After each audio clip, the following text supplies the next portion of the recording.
जैसे मैंने तुम्हें समझाया था, हम जो कर रहे हैं वो एक्सरसाइज 7.2 कर रहे हैं। अभी तक 7.1 में हमने क्या किया था? 7.1 में अभी हमने ये किया था कि निर्देशांकों के बीच में दूरी निकालने के लिए, मान लो हमारे पास दो निर्देशांक दे रखे हैं, इनके बीच में दूरी निकालने के लिए हमने यूज किया था किसका? दूरी सूत्र। दूरी सूत्र के द्वारा हम किसी भी दो निर्देशांक के बीच में दूरी निकाल सकते हैं, इसका यूज हमने किया। इसी बात समझा रही क्या? लेकिन अब हमें दूरी नहीं निकालनी, अब हमें दूरी निकालनी ही नहीं।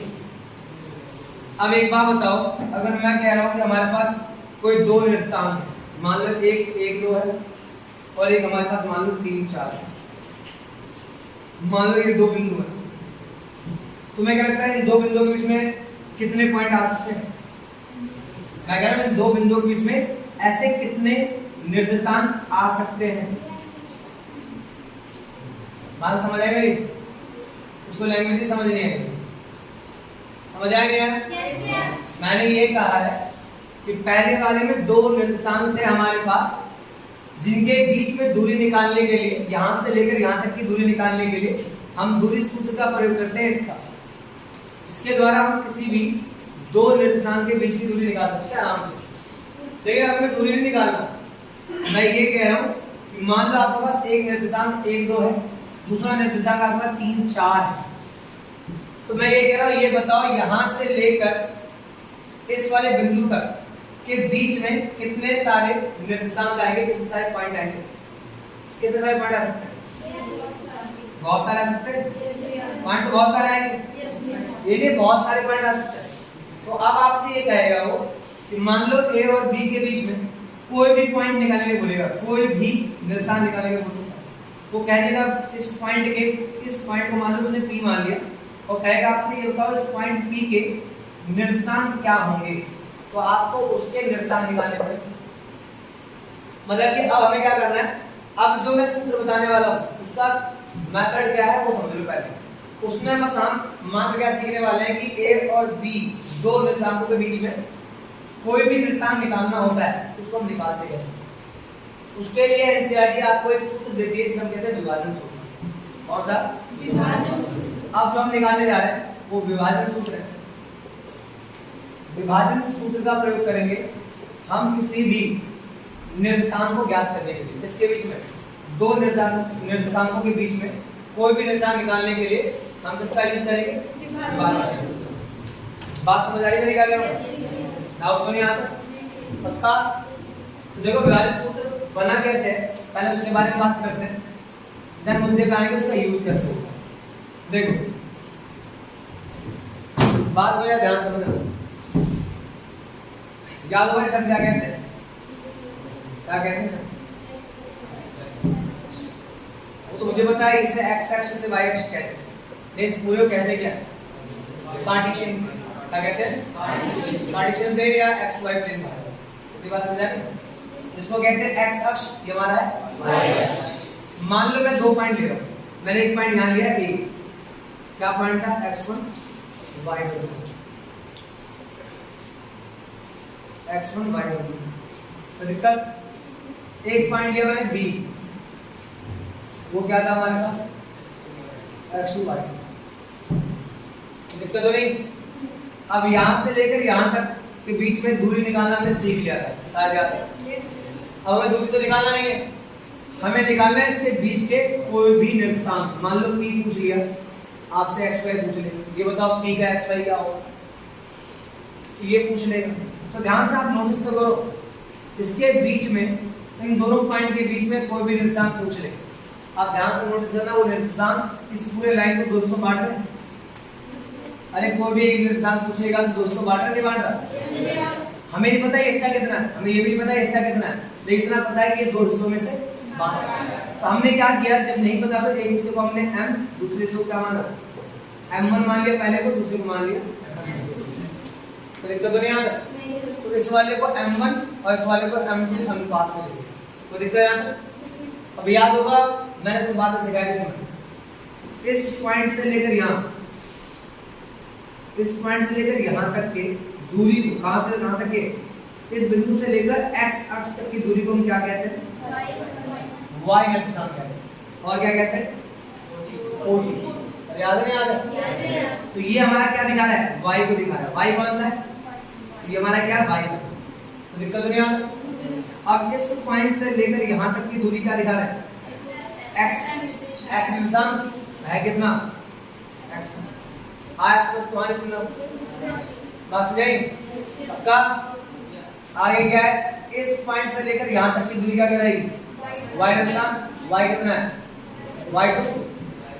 यहां से लेकर यहां तक की दूरी हमारी y2। अब इसी पॉइंट से यहां तक की दूरी क्या होगी? दिक्कत नहीं आता। मैंने यहां से एक लाइन खींची, क्या बन गया? त्रिभुज बन गया। अरे बता हमारे पास अब लास्ट में जाना। तो मैंने ये कहा और देखो इस वाले पॉइंट से मैंने एक लाइन यहां दी, बन गया एक त्रिभुज। और यहां से एक लाइन खींच दिया, बन गया त्रिभुज। तो दिक्कत नहीं आता। देख लो बात समझ पाई या नहीं? डाउट तो नहीं? डाउट तो नहीं? अब एक बात सुनो, कितने त्रिभुज बंद है? एक और मान लो इस पॉइंट को मान लेते हैं, जो और नाम लेते हैं ए बी सी मान लेते हैं, इसको डी। कोई दिक्कत नहीं आता। अब देखना ध्यान से याद रखना। मैंने कहा याद आना, इस पॉइंट पर यहां से लेकर यहां तक की दूरी क्या होगी? y निर्देशांक। ये y निर्देशांक कितना है? Simple y। और यहां से इस पॉइंट से लेकर यहां तक की दूरी क्या होगी? x होगी। चेक कर लो अगर यहां समझ तो मना कर देना, कोई समस्या नहीं, दोबारा बता दो। समझ आ गया?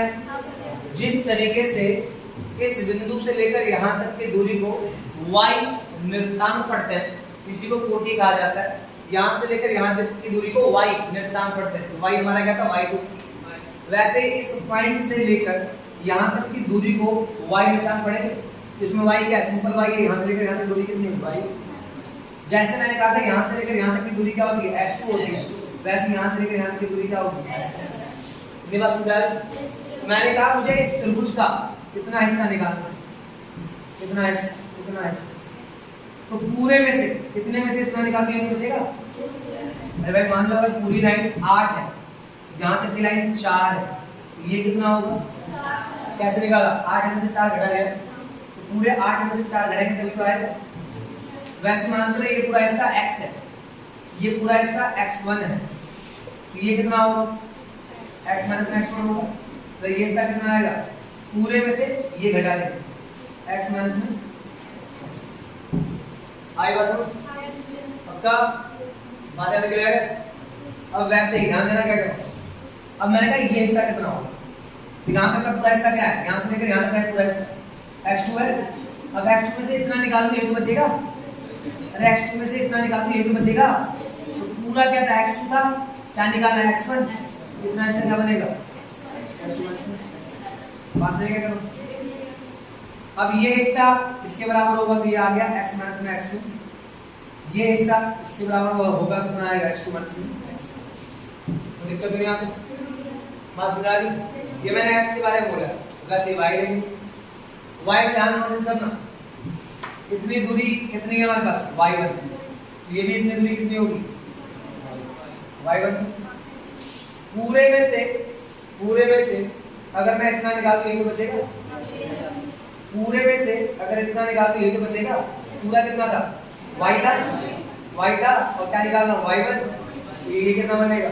y minus y। ऐसे पूरा ये पूरा हिस्सा y2 है, यहां से लेकर यहां तक का हिस्सा क्या था? y था ना। तो पूरे में से y2 में से y निकाल दो, y2 माइनस y2। समझ आ गया? अगर इतनी बात समझ आ गई तो बहुत बढ़िया। तो एक काम कर रहा हूं, इन दो त्रिभुज को मैं अलग से निकाल के दिखाता हूं ताकि आप कंफ्यूज ना हो। हाँ कितनी दूरी है? क्या बात है? ऐसा तो नहीं, चल तो नहीं ज्यादा बड़ी जगह स्पेस कम हो गया। सुनो ध्यान से, मैं काम कर रहा हूँ इन दोनों त्रिभुज को अलग से बना, ठीक है ना। मान लो ये त्रिभुज में अलग ले रहा हूँ, ताकि तुम्हें समझ आए कि उसमें बहुत ज्यादा हौच पौच हो गया। ये हमारा ए था, ये हमारा क्या है पी है, और ये क्या है इसका एम है, ये वाला इसका क्या है, ये वाला इसका क्या है, समझ आई बात है। ऐसे गलत तो कुछ क्या हमारे पास पी है, वाला क्या है बी है, नीचे वाला क्या है बी है, वाई का माइनस वाई वन, नीचे ऐसा क्या है ये वाई होगा, तो दिक्कत नहीं। और ऐसा क्या हो डाउट है। देखो एक बात बता, आपने 9th क्लास में एक चीज पढ़ी थी कि दो त्रिभुज को सर्वांगसम कैसे करते, याद है। सर्वांगसम का मतलब होता है कि जब दो आकृतियां दिखने में भी एक जैसी हो, उनका जो साइज हो वो भी क्या हो बराबर हो, उन्हें हम सर्वांगसम कहते हैं। लेकिन मुझे सर्वांगसम की बात नहीं करना, यहाँ बात कर रहा हूँ समरूप की, जो कि आप पढ़ने वाले हो 10th क्लास में। समरूप का मतलब होता है ऐसे दो त्रिभुज जो दिखने में तो एक जैसे होते हैं लेकिन साइज एक जैसा नहीं होता। मान लो दोनों समकोण त्रिभुज है, समकोण दोनों है, तो इनका क्या है देखने में एक जैसे हैं, समरूप है, लेकिन साइज एक जैसा नहीं है। तो मैं छोटी सी बात बताऊंगा बस सीखने के लिए, आगे चैप्टर हम पढ़ेंगे 6 तो और डिटेल में बताऊंगा।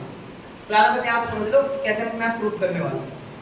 मान लो ये ए बी सी है और मान लो पी क्यू आर। एक बात ध्यान रखना, अगर दो त्रिभुज दिखने में एक जैसे हैं तो उनको प्रूफ करने का तरीका ये होता है कि वो दोनों समरूप है। तो उनको बताने का तरीका ये होता है कि अगर दो त्रिभुज समरूप होते हैं, अगर दो त्रिभुज समरूप होते हैं तो हमारे पास 3 अवस्था होती है समरूप करने की। क्या क्या, या तो मैं उनकी तीनों भुजाओं का अनुपात बराबर करूं, जैसे मान लो ये 2 है, मान लो ये 4 है, मान लो मानना इसको मान लो 2 है 4, मान लो आपका 3 है 6 है, या आपका 5 है मान लो 10 है। ध्यान से नोटिस तो करो कि ये भुजा जो हमारे पास है BC, ये है हमारे पास QR 2/4 आएगा। हमारे पास ये कितना है AB, ये कितना है PQ 3/6 आएगा, और ये कितना है AC, ये PR, ये कितना है 5/5। होता है भाई, कर क्या रहे हो भाई, जब दो त्रिभुज दिखने में एक जैसे होते हैं ना तो उनके भुजा का अनुपात हमेशा बराबर होता है। चेक करो ना सब में कितना आ रहा है। और किसी भी दो त्रिभुज के भुजाओं का अनुपात बराबर होता है, संगत भुजा का अनुपात बराबर होता है, तो ऐसे अवस्था में त्रिभुज समरूप माने जाते हैं। वो त्रिभुज समरूप ही होते हैं, मतलब वो त्रिभुज समरूप हुआ कैसे, तीनों भुजाएं थी तो साइड से समरूपता का फर्क। पहला तरीका ये होता है समरूप करने। दूसरा तरीका होता है अगर मैं इनके दो कोण बराबर कर दूं, ध्यान सुनना क्या करूं। मान लो अगर मैंने कहा एक कोण 30 है, ये भी 30 है, और ये 90 दाई, तो अगर ये 90 ये 30 है तो ये वाला कोण बराबर नहीं आएगा दोनों में, आएगा। तो आप तीसरा कोण छोड़ो, किसी भी त्रिभुज का दो कोण भी बराबर हो जाएंगे ना, दो कोण, तो ऐसा त्रिभुज समरूप होते हैं, समरूप होते हैं। बस मैं क्या करूं, मैं अगर त्रिभुज के दो कोण भी बराबर हो गए तो समरूप होते हैं। तो ऐसे अवस्था में अगर दो कोण बराबर है, दो कोण कौन से, एक एंगल A बराबर है किसके, एंगल P कितना हुआ 30 डिग्री, और एंगल क्या बराबर है 90, एंगल B बराबर है किसके, एंगल Q कितना है। तो अगर दो त्रिभुज के दो कोण भी बराबर हो जाए, दो त्रिभुज के अगर दो कोण भी बराबर हो जाए तो त्रिभुज क्या हो जाएगा, समरूप का चिन्ह सिंपल इतना हो, क्या होगा एंगल से समरूपता का संबंध। तो मैंने समरूप करने के आपको 2 अवस्थाएं बताई, वैसे 3 अवस्थाएं होती हैं, आप 2 अभी फिलहाल लेके चलो। मेरी बात समझ आई? ज्यादा दिक्कत तो नहीं दे रही है, पक्का। मैंने बस तुम्हें तरीका बताया, इसी का इस्तेमाल करके मैं इस फॉर्मूले को प्रूव करने वाला हूँ। तरीका सुनना, मेरी बात ध्यान से सुनना, समझ जाओगे, इतना कोई टफ काम नहीं है। समरूप करने की अवस्था पता चलेगी ना, अरे हाँ है ना। तो अब एक बात सुनो ध्यान से, अब ध्यान से नोटिस करो, ये वाली लाइन और ये लाइन क्या समांतर नहीं है? अगर समांतर लाइन है तो ये वाला कोण बराबर नहीं होगा। कौन सा कोण होता है? संगत कोण। कौन सा? संगत कोण। तो आप एक काम करो, त्रिभुज कौन सा था हमारे पास, इसको माना था हमने कितना, C। तो क्या होगा, त्रिभुज CAP, और त्रिभुज कौन सा है, DPB। समरूप करना है, देखो ध्यान। ये मान लो कोण A क्या माना, ये कोण क्या था, एंगल 1 बराबर एंगल 2 होगा, तो हुआ संगत कोण। मुझे ऐसा क्यों लग रहा है कि बच्चों को समझ नहीं आया, समझ आया? उसके अलावा दोनों में 90 डिग्री कोण बनेगा 90 का, एंगल C किसके इक्वल होगा, angle C equal angle D, दो कोण प्रूव हो गया। मात्र दो कोण भी प्रूव हो जाए ना तो त्रिभुज क्या कहलाता है, क्या कहलाएगा, समरूप। एंगल एंगल से समरूप था, त्रिभुज समरूप हो गए। इतना अगर आपने कर दिया तो अगर त्रिभुज समरूप है तो उनके संगत भुजांग अनुपात बराबर होगा, अरे भुजांग अनुपात तो बराबर होगा ही। हम क्या कहेंगे फिर कि AC बटे में क्या होगा, PD, और वैसे ही हमारे पास PC बटे में क्या होगा, BD। वैसे हमारे पास AB बटे में क्या होगा, समझिए बात क्या कह रहा हूं। आप ध्यान से नोट करो, AC कितना है, x माइनस में x1, BD कितना है, x2 माइनस में x हो गया हमारे पास, और BC कितना है, y माइनस में y1, और BD कितना है, y2 माइनस में y है, और AP कितना है, m है, तो ये हमारा क्या है, m1 अपॉन में। तो दिख गया यहाँ तक, इतनी बात समझ आ गई। जो फॉर्मूला कैसे बनेगा ध्यान देना। पहले मैं x को कंपेयर करूंगा इससे, x को कंपेयर करूंगा इससे, फिर y को कंपेयर करूंगा इससे। तो तरीका देखो कैसे बना, ध्यान से सुनना चाहिए। तो मैंने यहाँ पर लिया वैल्यू क्या, x माइनस में x1 और x2 माइनस में x, कंपेयर करना हो किससे, m और m। बात समझ रहे क्या कह रहा हूँ, ध्यान देना क्या कह रहा हूँ। मैंने किया क्रॉस मल्टीप्लाई, m2 को गुणा किया x माइनस x1 से, m1 को गुणा किया x2 माइनस में x, इंटू करो m2x, इसका इंटू किया m2x, इससे इंटू किया m1x2, इससे इंटू किया माइनस x। दिक्कत नहीं आता, दो तरफ सेम क्या दिख रहा है। और बताऊं, मैंने इसका गुणा किया इससे तो x इंटू m2 आ गया, इसका गुणा किया इससे तो m2 x1 आएगा, फिर इसका गुणा किया इससे m1 x2 आएगा, फिर इसका गुणा किया इससे m1 x आएगा। अब दोनों में देखो ध्यान से x x आ रहा है, आ रहा है, ये दोनों सेम है, तो क्या करेंगे m2x माइनस का प्लस mx, m1 x2 आ गया, माइनस का जाते कितना हो गया, बात समझ आ गई, बात समझ आ गई। अब क्या होगा, दोनों में क्या कॉमन दिख रहा है, x, m2 क्या बनेगा, m1 कॉमन निकाल दिया, और यहाँ क्या बनेगा, m1 x2 m2 x2। ये क्या है, गुणे में कहाँ जाएगा, भाग में, तो x निकालने की वैल्यू आ गई हमारे पास।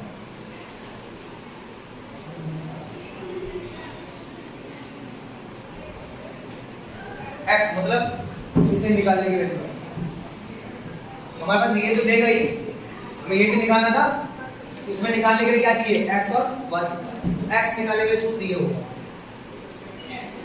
बात समझ आ गई, पक्का, बातें कुछ ले हुई, डाउट तो नहीं आता। जैसे मैंने ये निकाला है वैसे मैं y का निकालूंगा, y का आप निकाल के देखना, मैं बता दे रहा हूँ कितना आएगा। y का निकालोगे, y का आएगा सेम m1, यही बनेगा m1 y2 और m2 y1 अपॉन में m1 प्लस m। इतनी बात समझ आ गई। इसका भी नहीं बनेगा, मैंने इसका बनाया नहीं, इसका बना के आप देख लेना, वो आपके लिए रहता है, तो दिक्कत नहीं आता। बात समझ आया कुछ, पक्का, आपको नहीं लगा अभी, ये आएगा एग्जाम, लेकिन मैंने आपको बताया ताकि आप समझ पाए प्रॉब्लम बना कैसे, समझ आया नहीं आया। तो एक काम करो, 2 मिनट फिक्स करके बैठो, मैं जो बातें सिखा रहा हूँ थोड़ा सुनना ध्यान से, कॉपी करना है, हटा दो, कॉपी करना है, हाँ सुनो सुनो, अपलोड कर दूंगा, देख लेना, हटा दो वैसे, मेरी बात सुनना ध्यान से। इन सब ने क्या सीखा एक बार देखो, तो समय थोड़ा निकल चुका है, टाइम नहीं लगा। जैसे बता रहा हूँ फॉर्मूला वैसे याद रखना, उसको कौन सा सूत्र कहते हैं, विभाजन सूत्र। इसके लिए यूज करते हैं निर्देशांक निकालने के लिए, मतलब x और y निकालने के लिए। तो अब एक बात सुनो ध्यान से, हमारे पास दो बिंदु देगा, एक x1 y1 और एक देगा दूसरा x2 y2। हमें निकालना मान लो एक पॉइंट P xy।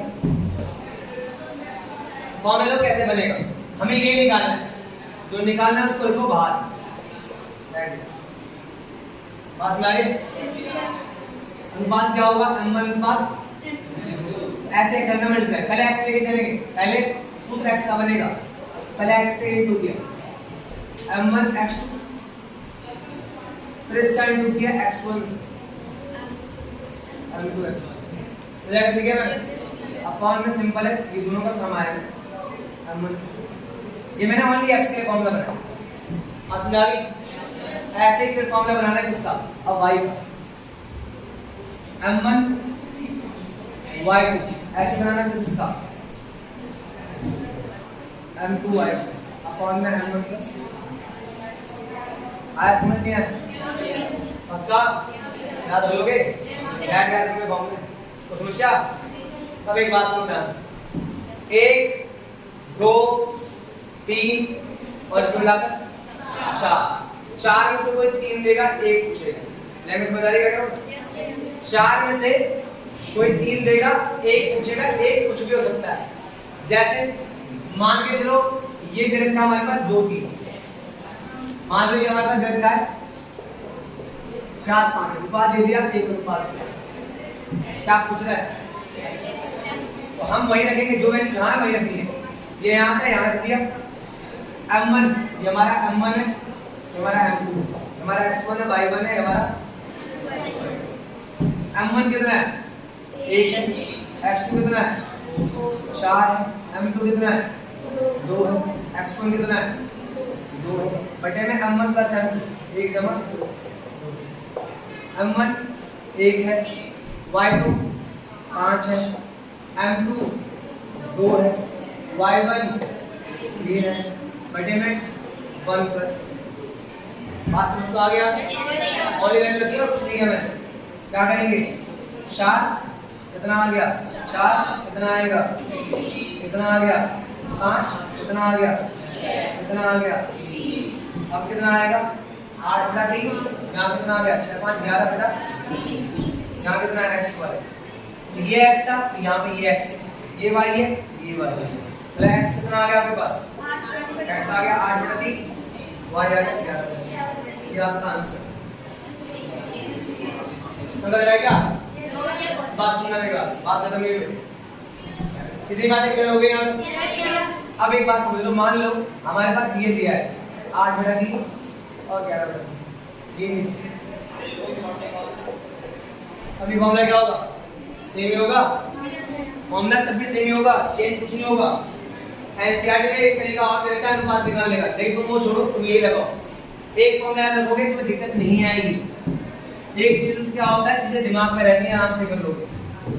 मान लो तुम्हारे पास क्या नहीं दिया, अनुपात नहीं दिया, फॉर्मूला वही रहेगा, ये तो दे रखा है कितना है 8 बटा 3 11 बटा 3, m1 दिया है नहीं दिया, x2 कितना है 4, m2 दिया नहीं दिया, x1 कितना है 2 है, बटे में नहीं दिया छोड़, जो दिया है उसको लगाना है, m1 नहीं दिया छोड़ दो, y2 कितना है 5 है, m2 y1 कितना है 3, m1 प्लस क्या निकालना है, अनुपात, क्या निकालना है, ये काम केवल अनुपात नहीं करना जो बताने जा रहा हूँ। अनुपात निकालने के लिए या तो x को x से कंपेयर करना है, नहीं तो y को y से करना, किसी एक को है, मर्जी तुम्हारी, आंसर दोनों सेम ही आता है। तो मैंने x लिया 8 बटा 3, यहाँ पे x कौन सा, ये वाला इसका है 4 m1 2 m2 बटे में m1 प्लस m2। पास हो जाएगी, क्या करेंगे क्रॉस मल्टीप्लाई, इसका गुणा इससे किया 8 से m1 प्लस m2, 3 का गुणा इससे किया 3 4 m1 समझ आया ये बात? कितना बनेगा 8 m1 कितना बना 8 m2 कितना बनेगा 12 m1 कितना बनेगा 6। आई बात समझ? कितना आया हमारे पास, ये आ गया 8 m1 आया और 8 M2 आया। यहाँ कितना आया? 12 M1 आया और 6 M2 आया। क्या करेंगे? M1 M1 को एक तरफ करना है, तो प्लस का इरादे कितना हो गया? माइनस। यहाँ कितना बचा? 6 M2 प्लस का इरादे कितना हो जाएगा? माइनस। माइनस करना आता है, 12 से 8 गया माइनस 4 M1, 8 में 6 गया माइनस 2। तो दिक्कत, ये गुणे में कहाँ जाएगा? भाग में माइनस 2 बटे माइनस 4, ये भी गुणे में कहाँ जाएगा? भाग में 2 से हो गया, 2 2 2 4 आ गया, ये अनुपात तो हो जाएगा। तो इस पे क्वेश्चन और भी करेंगे हम।